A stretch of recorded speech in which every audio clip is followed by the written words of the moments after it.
Hello, Escalante Eagles. Uh, Here's our third installment on how to use IC Messenger to send messages using Infinite Campus. So let's go ahead and get started. I'm sharing my screen with you now. If you go in and log into Infinite Campus, over here on the left, just as before, I'm going to choose the Message Center. Up in the upper left, I'm going to choose a new message.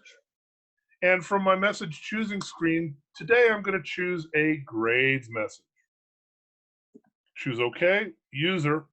Before I choose my template that I'm going to choose from, I'm going to double check my inbox, my email, all of these things, my reply to email. Those are what will be updated on my template. But I want to show you the format of this message down here. It says grades message is my subject.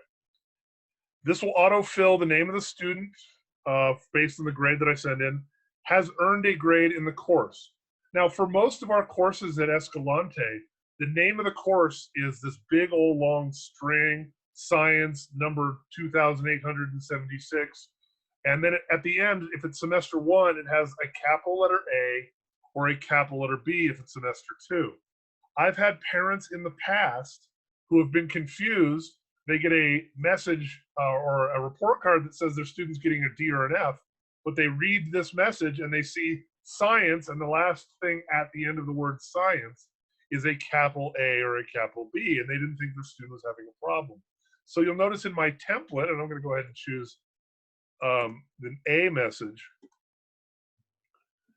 that your student is currently receiving an A in the course, and I put the whole course name in parentheses so that there's no confusion and they don't think that that's the grade. I do the same thing when I send out a D or an F notice. Your student is creating a D or an F in this particular class. And I've found that that's reduced confusion from my parents by stating it in nice big bold letters. Here is what your current grade is, and here is the name of the class. They can log in. I like to send a positive message, so these last few sentences here are from me. I'm going to go ahead and choose next, but as always, I could save this as a template if I want to repeat it in the future. You can see I obviously have. Choose next. Now, at the moment, this won't actually send to anybody because it's trying to send to a quarter three class, and there are no grades in quarter three classes.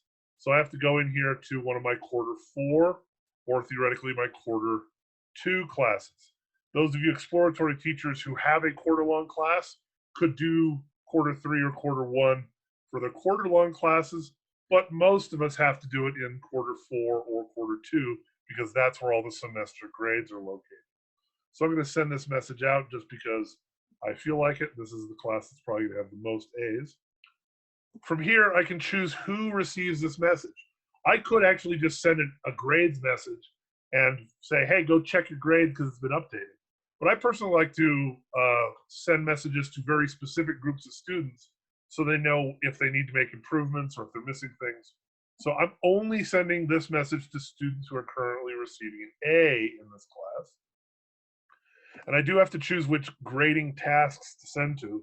It really doesn't hurt to send it to both, so I always manage to. But usually it's easiest just to use semester because that's where our grades are recorded. If you use progress reports and you've never ever posted the progress report, it's obviously not going to send anything. Allow repeat messages because if the student's ever received an A message before, this would stop them from receiving it again if I don't click that. So I go ahead and choose that. From here, I'm going to choose next. I can preview my message. I can see that I've got 10 people receiving this. This might not actually be 10 students. It could be 3, 4, 5 students who just happen to have multiple ways they're receiving this message. And from here, I'm going to go ahead and send them the little kudos that I wrote for them. If I'd like to send this exact same message to another class, I can choose back. I can switch which class is going to receive it. But again, I have to make sure that I choose which grade is or which letter grade is going to receive it, okay, and which grading tasks are going to receive it. Then I can go next, and just like I did before, I can send it because I'm not in the mood to send to this. Heck, why not? Why don't I send this to this class too, just to see if anyone receives it. And those have been sent. So I'm going to go ahead and close this out. Congratulations, Eagles. That is how you send a grades message to your students through IC. If you've got any questions, as always, contact me through email. And this is Mr. Skinner signing off.